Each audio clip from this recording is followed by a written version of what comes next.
नमस्कार, news one India देख रहे हैं आप। आपके साथ मैं हूं मीनाक्षी रजत। बुलेटिन की शुरुआत करेंगे इस वक्त की बड़ी खबर के साथ। योगी आदित्यनाथ का दिल्ली दौरा कल सुबह 9 बजे सीएम योगी पहुंचेंगे दिल्ली में लगेगी योगी के नए मंत्रिमंडल पर मोहर। आज पार्टी पदाधिकारियों से मुलाकात करेंगे योगी आदित्यनाथ। तो बड़ी खबर आपको बता रहे हैं, जहां योगी आदित्यनाथ का दिल्ली दौरा कल है।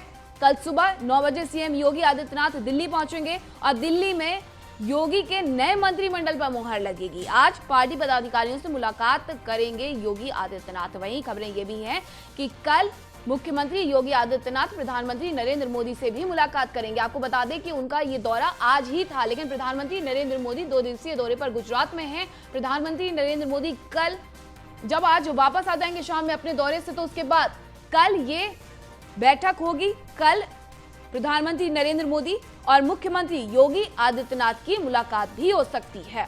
दिल्ली दौरा कल होगा और इस दौरान योगी के नए मंत्रिमंडल पर मोहर लगेगी। लगातार मीटिंग का दौर जारी है। पिछले 2 दिनों से लगातार बैठकें हो रही हैं।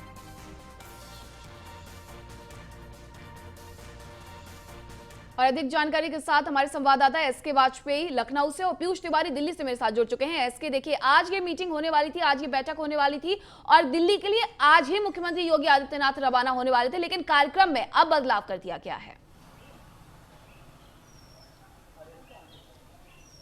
बिल्कुल, जिस तरीके से प्रधानमंत्री मोदी, गृह मंत्री अमित शाह, बीजेपी अध्यक्ष जेपी नड्डा से मिलने का कार्यक्रम मुख्यमंत्री योगी आदित्यनाथ का था, चूंकि प्रधानमंत्री और गृह मंत्री की व्यस्तता के चलते आज मुख्यमंत्री योगी आदित्यनाथ का दौरा निरस्त हो गया है और कल मुख्यमंत्री योगी आदित्यनाथ सुबह लखनऊ से रवाना होंगे और दिल्ली जाएंगे। हालांकि अगर हम आज पूरे दिन की बात करें तो लगातार बीजेपी प्रदेश पदाधिकारियों के साथ, विशिष्ट जनों के साथ, जो जीते हुए विधायक हैं उनके साथ मुलाकातों का दौर मुख्यमंत्री योगी आदित्यनाथ का जारी है। बीजेपी प्रदेश अध्यक्ष स्वतंत्र देव सिंह, संगठन महामंत्री सुनील बंसल, साथ ही साथ जो प्रदेश के उपाध्यक्ष हैं, महामंत्री हैं, जो संगठन में लोग हैं, उनसे लगातार मुख्यमंत्री योगी आदित्यनाथ अलग अलग चरणों पर बैठक कर रहे हैं। और बैठक का उद्देश्य भी यही है कि उत्तर प्रदेश में नई सरकार के गठन को लेकर जो प्रक्रिया है वो तेजी के साथ चल रही। कल देर रात में जो यूपी निर्वाचन अधिकारी है, मुख्य निर्वाचन अधिकारी, उनकी तरफ से भी 403 सीटों का जो पूरा आंकड़ा था, जिसमें कौन जीता कौन हारा, किसके का साथ पास बहुमत है, इन बहुत सारी चीजों को राज्यपाल को सौंप दिया गया था और कहीं ना कहीं आदर्श आचार संहिता भी उत्तर प्रदेश में कल रात से खत्म हो गई थी।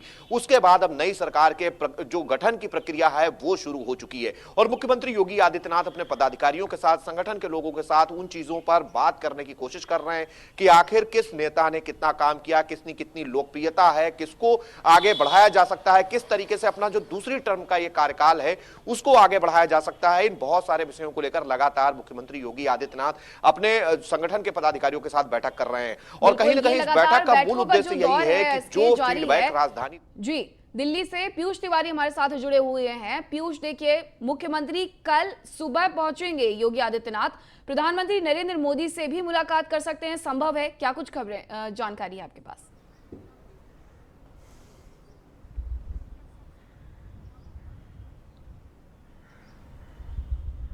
पीयूष से चलिए दोबारा जुड़ने की कोशिश करेंगे। एसके, देखिए, लगातार 2 दिनों से बैठकें हो रही हैं। संभावित चेहरों की अगर हम बात कर लें मंत्रिमंडल में, क्योंकि कुछ चेहरे ऐसे भी रहे हैं जो इस चुनाव में हार गए हैं, उनको क्या रिप्लेस किया जाएगा? संभावित खबरें ये भी है कि उन्हें मंत्रिमंडल में शामिल किया जा सकता है। बिल्कुल निश्चित है, क्योंकि अगर हम ऐसे चेहरों की बात करें, चाहे उत्तर प्रदेश के गन्ना मंत्री सुरेश राणा रहे हों या उनके जैसे जो भी ऐसे मंत्री रहे हैं जो अपनी सीट नहीं बचा सके हैं, संभवतः उनकी लोकप्रियता को देखते हुए, किस तरीके से उन्होंने पिछले 5 साल में काम किया है, कैसे बीजेपी सरकार की छवि को बेहतर बनाया है, उनके ऊपर भ्रष्टाचार के कोई आरोप नहीं लगे, इन बहुत सारी चीजों को ध्यान में रखा जाएगा और इन्हीं सारी चीजों को लेकर मुख्यमंत्री योगी आदित्यनाथ संगठन के पदाधिकारियों के साथ मंथन कर रहे हैं। निश्चित है कि जो मंथन का जीस्ट होगा, जो यहां से निकलेगा, इसको लेकर मुख्यमंत्री योगी आदित्यनाथ दिल्ली जाएंगे, क्योंकि अंतिम मोहर दिल्ली से लगनी है, जिसमें गृह मंत्री अमित शाह होंगे, बीजेपी अध्यक्ष जेपी नड्डा होंगे, खुद प्रधानमंत्री मोदी भी होंगे। उसके अलावा जो बीजेपी के रणनीतिकार हैं, जो बीजेपी में कहीं ना कहीं संगठन में बड़े पदों पर तैनात हैं, उनसे, उनके साथ इन सारी चीजों को लेकर चर्चा होगी। क्योंकि अगर हम यूपी की बात करें तो केंद्रीय मंत्री अनुराग ठाकुर को यूपी में चुनाव सह प्रभारी बनाया गया था, धर्मेंद्र प्रधान को चुनाव प्रभारी बनाया गया था। उसके अलावा राधा मोहन सिंह यूपी बीजेपी के प्रभारी हैं, तो उन बहुत सारे लोगों के साथ भी बैठकों का दौर चलेगा और कहीं ना कहीं उन चीजों पर, उन विकल्पों पर विचार होगा कि किस तरीके से जो पार्टी के लोग हैं, जिन्होंने पार्टी लाइन पर काम किया और 5 साल तक बिना किसी दाग या बिना किसी खराब छवि के अपने चीजों को आगे बढ़ाया, सरकार की छवि को बेहतर किया, उनको किस तरीके से पार्टी के साथ और सरकार के साथ जोड़े रखा जाए। और खासतौर पर जो नए चेहरे आए हैं, जो प्रशासन से आए हैं, जिनको एक लंबा कार्य अनुभव है, जिनके ऊपर कहीं भी कोई कभी भ्रष्टाचार या किसी तरीके का आरोप नहीं लगा, उनको किस तरीके से शामिल किया जाए, कौन से विभाग दिए जाए, बहुत सारी चीजों को लेकर दिल्ली में मंथन होगा। और संभवतः 15 या 16 वो तारीख होगी जिस दिन उत्तर प्रदेश में नई सरकार के गठन को लेकर शपथ ग्रहण समारोह होगा। और मुख्यमंत्री योगी आदित्यनाथ के साथ ही बहुत ज्यादा उम्मीद यह है कि 2 डिप्टी सीएम और उसके अलावा करीब 10 से ज्यादा कैबिनेट मंत्री शपथ ले सकते हैं। तो इन बहुत सारे विषयों को लेकर भारतीय जनता पार्टी ने पार कर लिया है और जल्द ही अब संभव है कि सरकार गठन हो जाएगा। हमारे साथ पीयूष जुड़ गए हैं दिल्ली से। पीयूष, देखिए, प्रधानमंत्री नरेंद्र मोदी 2 दिवसीय दौरे पर गुजरात गए हुए हैं। आज मुख्यमंत्री योगी आदित्यनाथ का दिल्ली दौरा था, लेकिन उसे कल तक के लिए टाल दिया गया है और खबरें ये हैं कि प्रधानमंत्री नरेंद्र मोदी और मुख्यमंत्री योगी आदित्यनाथ की मुलाकात हो सकती है। क्या कुछ अपडेट है? जी बिल्कुल, देखिए, योगी आदित्यनाथ आज ही दिल्ली आने वाले थे। चूंकि प्रधानमंत्री की बात करें या गृह मंत्री अमित शाह की तरह, दोनों ही गुजरात में किसी कार्यक्रम की वजह से गए हुए हैं। यही कारण है कि शायद आज योगी आदित्यनाथ का दिल्ली दौरा रद्द हो चुका है। कल की अगर हम बात करें तो कल सुबह करीब 8 बजे का आसपास हिंडन एयरपोर्ट पर जो योगी आदित्यनाथ है वो आएंगे। इसके बाद वो सीधे यूपी सदन पहुंचेंगे। करीब 9 बजे के आसपास उत्तर प्रदेश के सीएम योगी आदित्यनाथ उत्तर प्रदेश सदन पहुंच जाएंगे। इसके अलावा उनका जो भारतीय जनता पार्टी के जो प्रदेश अध्यक्ष हैं स्वतंत्र देव सिंह और तमाम जो पदाधिकारी हैं उत्तर प्रदेश से जुड़े हुए, चाहे वो उत्तर प्रदेश के संगठन महामंत्री सुनील बंसल हो, तमाम लोग भी दिल्ली दौरे पे आएंगे। इसके बाद दोपहर के बाद संभव है कि प्रधानमंत्री के साथ सीएम योगी आदित्यनाथ की बैठक हो। इस बैठक में संगठन के जो राष्ट्रीय महामंत्री हैं बीएल संतोष, इसके अलावा अगर हम बात करें केंद्रीय मंत्री धर्मेंद्र प्रधान, जिन्हें उत्तर प्रदेश का चुनाव प्रभारी भी बनाया गया था, और अनुराग ठाकुर भी इस बैठक में शामिल हो सकते हैं। इस बैठक में तमाम बिंदुओं पर चर्चा और मंथन किया जाएगा। जिस प्रकार से भारतीय जनता पार्टी को प्रचंड बहुमत मिला है, एक जनादेश मिला है, उसको लेकर अब की बार किनको मंत्रिमंडल में शामिल करना है, किनको नहीं करना है, किन चेहरों पर इस बैठक में मुहर लगती है, शपथ ग्रहण समारोह कब रखा जाए, इस बैठक में तमाम बिंदुओं पर चर्चा होगा। कयास ये भी लगाए जा रहे हैं कि ज्यादातर मंत्रियों को फिर से मंत्रिमंडल में जगह दी जाएगी, लेकिन कुछ नए चेहरों पर भी यहां पे चर्चा कल हो सकती है। ऐसे में ये जो बैठक है वो काफी अहम हो जाती है। जिस प्रकार से भारतीय जनता पार्टी को जनादेश मिला है, सीएम योगी आदित्यनाथ बैठक में जरूर शामिल होंगे। इसके अलावा केशव प्रसाद मौर्य की बात करें, वो भी इस बैठक में शामिल हो सकते हैं। बहुत बहुत शुक्रिया पीयूष और इसके आपका तमाम जानकारी के लिए। और सीएम योगी की लोकप्रियता फिर से बढ़ी है। मंत्रिमंडल में सबसे लोकप्रिय रहे हैं सीएम योगी। सीएम योगी का सबसे ज्यादा वोट शेयर रहा है, 66.18% रहा है। अतुल गर्ग की लोकप्रियता दूसरे नंबर पर रही है। अतुल गर्ग का वोट शेयर 61.37% रहा है। अपनी सीट पर वोट शेयर बढ़ाने में सबसे आगे रहे सिद्धार्थ नाथ सिंह। सिद्धार्थ नाथ सिंह का वोट शेयर 9.89% रहा। 19 मंत्री ही बढ़ा पाए हैं अपनी सीट पर वोट शेयर। अब आपको ग्राफिक्स के जरिए बताते हैं कि विधानसभा चुनाव में योगी की लोकप्रियता कितनी फीसदी बढ़ी है। यूपी सरकार में सबसे लोकप्रिय मुख्यमंत्री हैं। 66.18% वोट के साथ लोकप्रियता के शिखर पर हैं योगी आदित्यनाथ। यूपी सरकार में सबसे लोकप्रिय मुख्यमंत्री योगी आदित्यनाथ। वोट शेयर बढ़ाने में सबसे आगे रहे हैं सिद्धार्थ नाथ सिंह। सिद्धार्थ नाथ सिंह का वोट 9.89% बढ़ा। लोकप्रियता में अतुल गर्ग दूसरे नंबर पर। अतुल गर्ग के वोट फीसदी की बात करें तो 6.09% वोट शेयर बढ़ा है। और लोकप्रियता में महेश चंद्र गुप्ता तीसरे नंबर पर।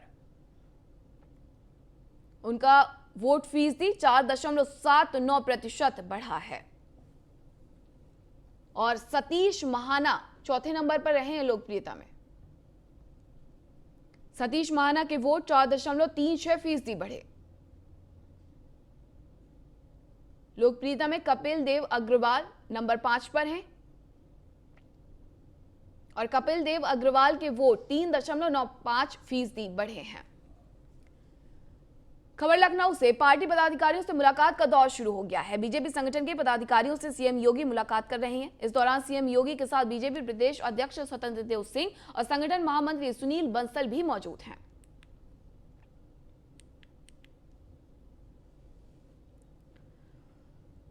और यूपी में बीजेपी की जीत पर सदगुरु श्री रीतेश्वर महाराज ने कहा कि हमने और हमारे शिष्यों ने 5 राज्यों में मतदान जागरूकता अभियान चलाया था। उन्होंने कहा कि यूपी में 8 करोड़, उत्तराखंड में 80 लाख शिष्य हैं। योगी जी के नेतृत्व में प्रदेश उत्तम प्रदेश बनेगा। 4 राज्यों में राष्ट्रवाद की जीत हुई है। उन्होंने कहा कि योगी जी के नेतृत्व में सनातन संस्कृति के साथ प्रदेश का विकास होगा।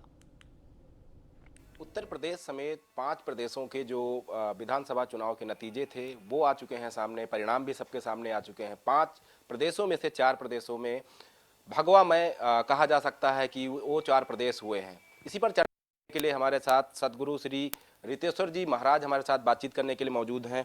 महाराज जी, 6 महीना पहले जब हमने आपसे चर्चा की थी, लगातार आप भी मतदान को लेकर जागरूकता अभियान चला रहे थे, चाहे हम उत्तर प्रदेश की बात करें, मध्य प्रदेश की बात करें, गोवा मणिपुर की बात करें, तो आपके साथ जो आपके अनुयायी हैं, आपको मानने वाले लोग हैं, वो भी लगे हुए थे इस अभियान में। देखा उत्तर प्रदेश एक बार फिर से भगवामय हुआ है, योगी आदित्यनाथ हमारे मुख्यमंत्री होने वाले हैं।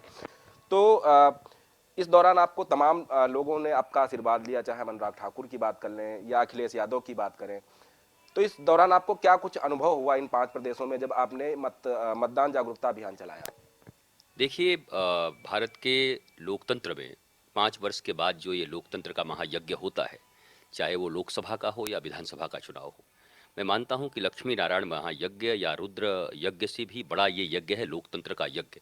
क्योंकि ये यज्ञ अगर ठीक ठीक हो गया और आपने अच्छी आहुति डाल दी, तब इस देश में तय होगा कि आगे यज्ञ होगा या नहीं होगा।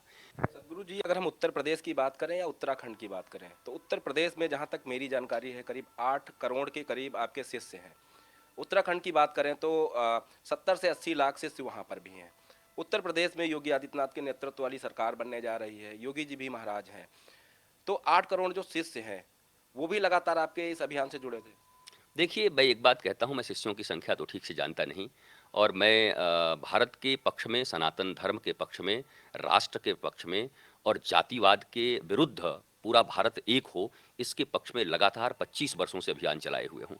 और करोड़ों लोग मुझे सुनते हैं, देश विदेश से लेकर के, चाहे अमेरिका हो, चाहे वो ऑस्ट्रेलिया हो, न्यूजीलैंड हो, वो सऊदी अरब में भी सुनते हैं, सब जगह लोग सुनते हैं। उत्तर प्रदेश में और छत्तीसगढ़ में और मध्य प्रदेश में, बिहार में सबसे ज़्यादा लोग हैं। तो उत्तर प्रदेश की जनता से, अपने अनुयायी से मैंने यही कहा कि आप जरूर निकलिए, और आपके लिए विशेषकर मैं ये कहता हूं कि सही मतदान करना। बाकियों के लिए कहा था आप मतदान करो जहां आपकी इच्छा हो, क्योंकि मैं जोर नहीं देना चाहता।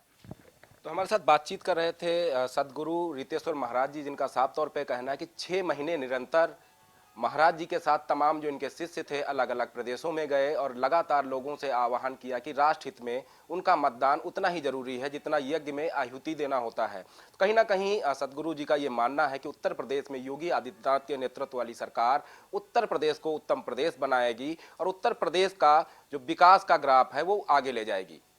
वीडियो जर्नलिस्ट साहब के साथ नीलेश चौहान, न्यूज़ 1 इंडिया, लखनऊ। वहीं अखिलेश यादव ने नवनिर्वाचित विधायकों की बैठक बुलाई है। 21 मार्च को पार्टी दफ्तर में होगी नवनिर्वाचित विधायकों की बैठक। 21 मार्च को सुबह 11 बजे बुलाई नवनिर्वाचित विधायकों की बैठक। तो अखिलेश यादव ने नवनिर्वाचित विधायकों की बैठक 21 मार्च को पार्टी दफ्तर पर बुलाई है। 11 बजे ये बैठक होगी। उत्तर प्रदेश में समाजवादी पार्टी ने अपने सहयोगी दलों के साथ 125 विधानसभा सीटें जीती हैं और अब 21 मार्च को पार्टी दफ्तर में नवनिर्वाचित विधायकों के साथ अखिलेश यादव बैठक करेंगे। लोकसभा में कमजोर नहीं होना चाहती समाजवादी पार्टी, इसलिए अखिलेश यादव विधायक पद से दे सकते हैं इस्तीफा। वहीं आजमगढ़ से सांसद करहल से विधायक हैं अखिलेश। आजम खान भी विधायक पद से इस्तीफा दे सकते हैं। आजम खान भी लोकसभा सदस्य बने रहना चाहते हैं। लोकसभा में समाजवादी पार्टी के अभी केवल 5 सदस्य हैं। लोकसभा में पार्टी कमजोर ना पड़े, इस वजह से विधायकी के पद से अखिलेश यादव और आजम खान इस्तीफा दे सकते हैं। समाजवादी पार्टी गठबंधन की करारी हार को लेकर पहली बार शिवपाल यादव ने खुलकर बोला है। प्रसपा प्रमुख शिवपाल यादव ने कहा कि जमीनी स्तर पर सपा के पक्ष में अच्छा माहौल था, हालांकि कहीं ना कहीं कुछ खामियां जरूर रह गईं जिसे दूर करने की कोशिश की जाएगी। उन्होंने कहा कि हम लोग हार के कारणों की समीक्षा करेंगे, जो खामियां रह गई हैं उन्हें दूर करेंगे। उन्होंने सपा गठबंधन की हार के लिए संगठनात्मक तौर पर रही खामियों को बड़ा कारण बताया। उन्होंने कहा कि जनता के प्रति हमारा स्नेह है, संगठन को लेकर खामियां रह जाती हैं। चुनाव तो मुझे जीतना ही था और मैं जसवंत नगर की जनता का बहुत आभारी हैं कि हमें 6वीं बार उसने बहुत बड़े मार्जिन से जिताया है और हमारी जीत हर समय बढ़ाते ही चले गए हैं। तो ये तो जसवंत नगर की जनता का हम बहुत आभारी हूँ। और देखिए, क्षेत्र में काम करना पड़ता है, जनता के बीच में रहना पड़ता है, उनके सुख दुख में सब में रहना पड़ता है। तो उसकी वजह से जनता के प्रति हमारा भी स्नेह है और जनता का हमारे प्रति आशीर्वाद भी रहता है। तो इसलिए जनता ने मुझे 6वीं बार बड़े मार्जिन से जिता दिया। सहारनपुर में हार पर डॉक्टर धर्म सिंह सैनी की बौखलाहट सामने आई है। उन्होंने समाजवादी पार्टी के सिंबल पर चुनाव लड़ा था। हार के बाद उन्होंने अपनी ही बिरादरी के लोगों को जिम्मेदार ठहराया। दरअसल धर्म सिंह सैनी ने चुनाव से कुछ दिन पहले बीजेपी छोड़ समाजवादी पार्टी का दामन थामा था। आज भला है वहां चलो।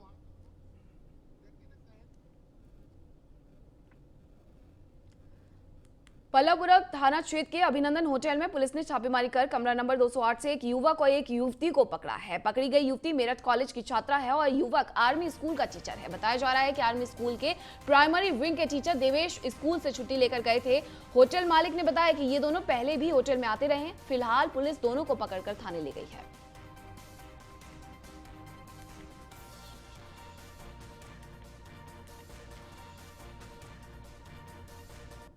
तो पल्लवपुरम थाना क्षेत्र के अभिनंदन होटल में पुलिस ने छापेमारी की है। कमरा नंबर 208 से एक युवक और युवती को पुलिस पकड़कर ले गई है। बताया जा रहा है कि पकड़ी गई युवती मेरठ कॉलेज की छात्रा है और युवक आर्मी स्कूल का टीचर है। आर्मी स्कूल के प्राइमरी विंग के टीचर देवेश स्कूल से छुट्टी लेकर गए हुए थे। होटल मालिक ने बताया है कि ये दोनों पहले भी होटल में आते रहे हैं और फिलहाल पुलिस दोनों को पकड़कर थाने ले गई है। खबर मेरठ से है, जहां अभिनंदन होटल में छापेमारी की गई है। और अधिक जानकारी के साथ हमारे संवाददाता के शर्मा जुड़ गए हैं। के युवक और युवती को पुलिस ने गिरफ्तार किया है 208 रूम नंबर से। क्या कुछ पूरा मामला था? पूरा मामला ये बताया जा रहा है कि पुलिस के पास इनपुट मिली थी कि इस तरीके की गतिविधियां इस अभिनंदन होटल में चल रही हैं। तो पुलिस ने छापा मारा और पुलिस ने जब छापा मारा तो एक कमरे से ये दोनों लोग पकड़े गए। जो पकड़ा गया युवक है वो आर्मी स्कूल का अपने आप को टीचर बताने की छुपा रहा था, लेकिन जब पुलिस ने उसको सख्ती से पूछा तो उसने बताया कि वो आर्मी स्कूल की पब्लिक विंग में, प्राइमरी विंग में एक प्राइमरी टीचर है और फिजिकल एजुकेशन का टीचर है और मुझे छोड़ दीजिए, मैं अब आगे से ऐसे काम नहीं करूंगा। वहीं पर पुलिस ने जब होटल मालिक से सख्ती से पूछताछ की तो उसको बताया गया कि इस तरीके के ये व्यक्ति इस तरीके की लड़कियां लेकर यहाँ पर पहले भी आता रहा है। पुलिस होटल मालिक के भी खिलाफ कार्रवाई कर रही है और टीचर के भी खिलाफ कार्रवाई कर रही है। हमारी वहां की प्रिंसिपल मैडम रीटा गुप्ता से बात करने की हमने कोशिश की तो उनके पीए ने फोन उठाया और उन्होंने फिर दोबारा से रिप्लाई नहीं करा। अभी ठीक 2 मिनट पहले रीटा गुप्ता मैडम को हमने फिर कॉल किया तो रीटा गुप्ता मैडम ने हमको बताया कि उनको ये खबर हमारे ही द्वारा मिली है और वो कल इस टीचर को निकाल देंगी। लेकिन सबसे बड़ी बात यह है कि 5वीं, 6वीं और 7वीं के जो छोटे छोटे बच्चे हैं उनके बीच में अगर ऐसा टीचर काम कर रहा है तो ये कैसे चलेगा। वही मैं आपको बता दूं कि पहले भी कुछ टीचर्स के ऊपर, आर्मी स्कूल के कुछ टीचर्स के ऊपर लीगल केसेस चले थे जिनमें उनको टर्मिनेट कर दिया गया था। जी के बहुत बहुत शुक्रिया आपका तमाम जानकारी के लिए। मेरठ दक्षिण से बीजेपी की जीत पर मुस्लिम महिलाओं ने नमाज पढ़ी है। दरअसल सुमेंद्र तोमर ने लगातार दूसरी बार जीत दर्ज की है और उनकी जीत पर मुस्लिम महिलाओं ने नमाज अदा की है। मुस्लिम महिलाओं ने नमाज पढ़ पीएम मोदी और उत्तर प्रदेश के मुख्यमंत्री योगी आदित्यनाथ के लिए दुआएं मांगी। हमारे परिवार के बच्चों और मर्दों के हित के लिए विकास करें आमीन। ए अल्लाह सोमेंद्र तोमर की उम्र में इजाफा अता फरमाए। ए अल्लाह चैनो मन के साथ जितने भी विकास। वहीं मेरठ लिसाड़ी गेट थाना क्षेत्र में अज्ञात युवक ने नाबालिग पर जानलेवा हमला किया। 7 साल के नाबालिग पर आरोपी ने धारदार हथियार से हमला किया, जिसमें नाबालिग गंभीर रूप से घायल हो गया। सूचना मिलने पर मौके पर पहुंची पुलिस ने गंभीर रूप से जख्मी नाबालिग बच्चे को अस्पताल में भर्ती करा दिया है, जहां बच्चे की हालत गंभीर बनी हुई है। पीड़ित की मां ने बताया कि मकान को लेकर रिश्तेदार से विवाद चल रहा है और उन्होंने ही बच्चों को मारने की धमकी दी थी। फिलहाल पूरे मामले की तफ्तीश की जा रही है।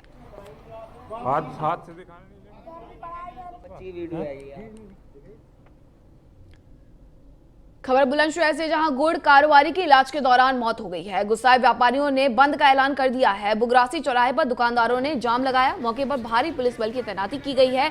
गोली मारने के बाद कारोबारी से बदमाशों ने लूट की थी। सियाना कोतवाली क्षेत्र के गोपाल जी डेयरी के पास की घटना।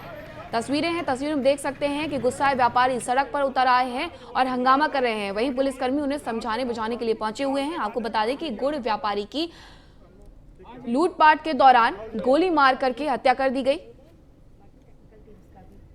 और ये तस्वीरें आप देख सकते हैं जहां गुस्साए लोगों ने जाम लगा दिया।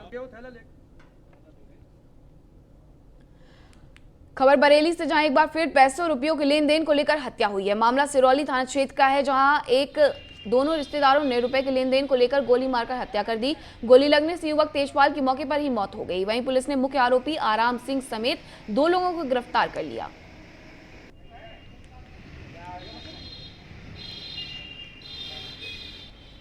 थाना सिरौली के अंतर्गत एक व्यक्ति रामपाल पुत्र सुमेर सिंह ग्राम मुगलपुरा के द्वारा ये सूचना थाने पर देर रात्रि को दी गई थी कि उसके जो मौसेरे भाई आराम सिंह पुत्र नोनी सिंह के द्वारा उनके जो छोटे भाई हैं तेजपाल पुत्र सुमेर सिंह जो भी 45 वर्ष के हैं, इनके द्वारा जो पैसे के लेन देन को लेकर इनकी हत्या कर दी गई है। और इन्होंने जो नामजद तहरीर दी उसमें 4 लोगों को नामजद करते हुए तहरीर दी गई है और इसमें धारा 302 के अंतर्गत मुकदमा पंजीकृत किया गया। पुलिस के द्वारा इसमें तत्काल ही मुकदमा पंजीकृत करके जो 2 व्यक्ति हैं आराम सिंह पुत्र नौनीराम और सत्यवीर सिंह पुत्र आराम सिंह, इन दोनों ही को।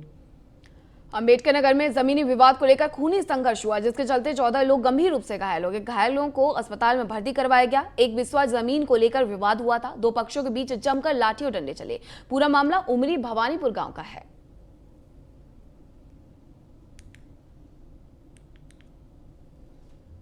ये जो हमारी जमीन खतौनी है, जो कि हमारे कागजी है, विपक्षी लोग जबरदस्ती स्टाम्प पे लेकर पंडितों से हमारी जमीन पर कब्जा किए और हमारे सब परिवार को मारे हैं बहुत ज़्यादा ही।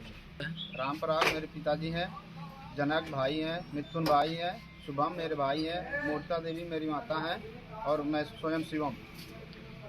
थाने पर सर काफ़ी दिन से मामला चल रहा है। अभी परसों भी हुआ था कि उसके बाद बोला गया थाने एसओ साहब के द्वारा कि यहाँ पे कोई कुछ किया ना, ये सब आज सुबह से ज़बरदस्ती कर रहे थे, उसके बाद मारपीट की। ये जो हमारी खबर झांसी से, प्रेमनगर क्षेत्र में आग लगने से हड़कंप मच गया। रेडीमेड गारमेंट्स की दुकान में अचानक आग लग गई। मौके पर मौजूद लोगों ने आग लगने की सूचना फायर ब्रिगेड को दी, लेकिन जब तक फायर ब्रिगेड की टीम मौके पर पहुंची, आग ने विकराल रूप ले लिया। घंटों मशक्कत के बाद आग पर काबू पाया गया। हालांकि तब तक लाखों का माल जलकर खाक हो गया। फिलहाल आग लगने के कारणों का पता अब तक नहीं चल पाया है।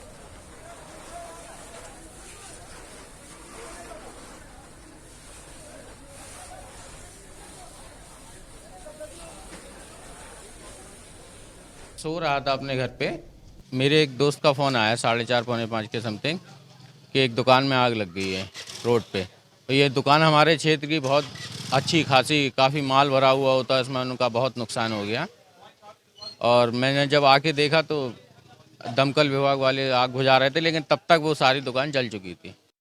टेलीफोन द्वारा सूचना मिली कि कस्तूरबा इंटर कॉलेज के बगल में दुकान में आग लगी है। सूचना मिलते ही तुरंत मैंने जो है सीपरी फायर स्टेशन नज़दीक था तो वहाँ से गाड़ी और 2 गाड़ी अपने फायर स्टेशन झांसी से मूव किया और आकर के आग काफ़ी बड़ी थी, कपड़े की दुकान में आग थी। आग को तुरंत कंट्रोल किया क्योंकि मार्केट में और भी हादसा हो सकता था। आरके मैचिंग के नाम से दुकान है और सुबह जब 5 बजे खबर आई कि आग लग गई आपकी दुकान पे, अब आप देख ही सकते हो पूरा लगभग अंदाजन कितना नुकसान हुआ होगा? करीब 20-25 लाख रुपए का, 17-18 लाख का तो स्टॉक था इसमें। मेरे साथ इतना ही। देखते रहिए न्यूज़ 1 इंडिया। नमस्कार।